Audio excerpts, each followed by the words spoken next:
This is the ivory-billed woodpecker.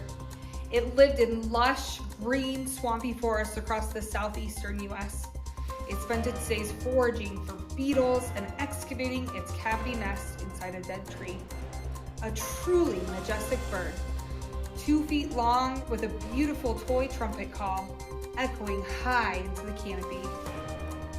This woodpecker hasn't been seen in over 30 years, and scientists presume it went extinct. Why? Deforestation.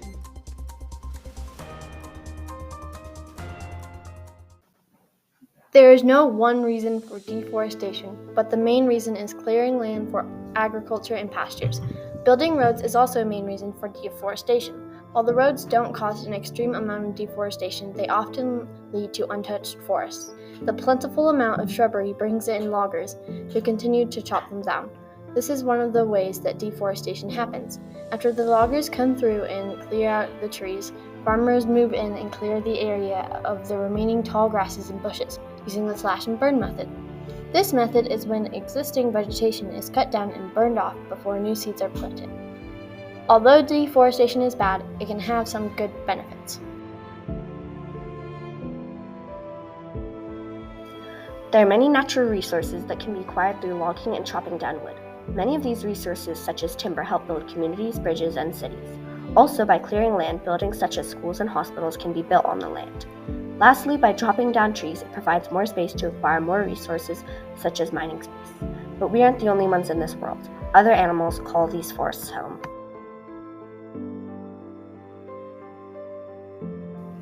Thousands of species depend on forests for habitat, and they use trees for shelter, nesting, and food. Imagine if a giant bulldozer came in and trampled your whole neighborhood, and you couldn't do anything about it. In fact, 74% of all species on Earth use forest as habitat. According to Southern Forest for the Future, 99% of southern forest acreage was cut or cleared at one time or another from 1600 to 1975. And with all of this forest being cleared, tons of species were lost with it. Because of all of this mass deforestation, the UN estimates that over the past century, 500 species went extinct. In just a 1-mile radius from my house, 20 species of birds, 2 species of amphibians, 10 species of mammals, and 15 species of insects call the forest around me home. On top of this, the Gunnison sagegrass, a large grass that spanned a range of 4 whole states, is now restricted to a very small section of Colorado. This graph shows that over 13 years, 7,552 species were upgraded to the IUCN Red Watch List. On top of animals disappearing right and left and countless habitats being plowed away, forest loss affects humans too.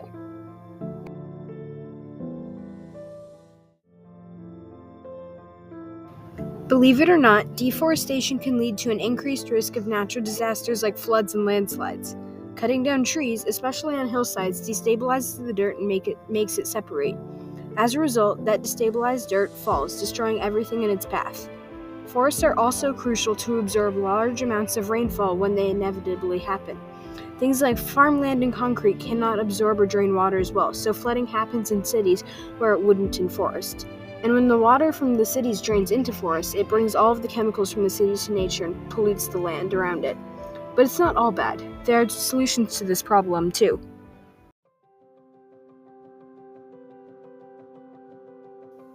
While deforestation is a large problem that can't be fixed overnight, there are things we can do to help.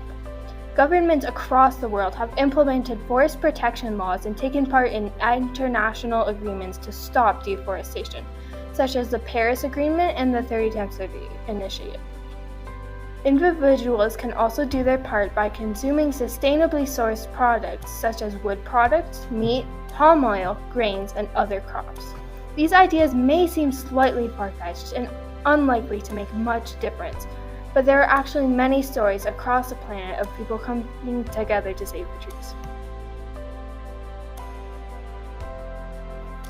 In Costa Rica in the 1940s, 75% of the island was covered in forests, but in 1987, half of Costa Rica's forests were gone due to effective loggers. Things are now looking up for Costa Rica since 1996 the government banned the cutting down of trees, and now 60% of the forest has grown back. Plus, humans and forests can expand together. For example, we don't have to stop expanding our farms. Through forest farming, farmers can earn more money than through traditional farming. The forest stays put and healthy, and the soil quality improves. The story of the ivory-billed woodpecker highlights the importance of balancing progress and conservation. Forests are vital ecosystems that serve as habitats and resources. While challenges exist, there are proven strategies and success stories, such as in Costa Rica, demonstrating effective conservation efforts. Everyone can contribute through supporting appropriate legislation, making informed choices about products, and raising awareness. Taking action now can help protect biodiversity and ensure a sustainable future for both humans and the natural environment. It is important to act promptly and to preserve the ecosystems and species that are at risk.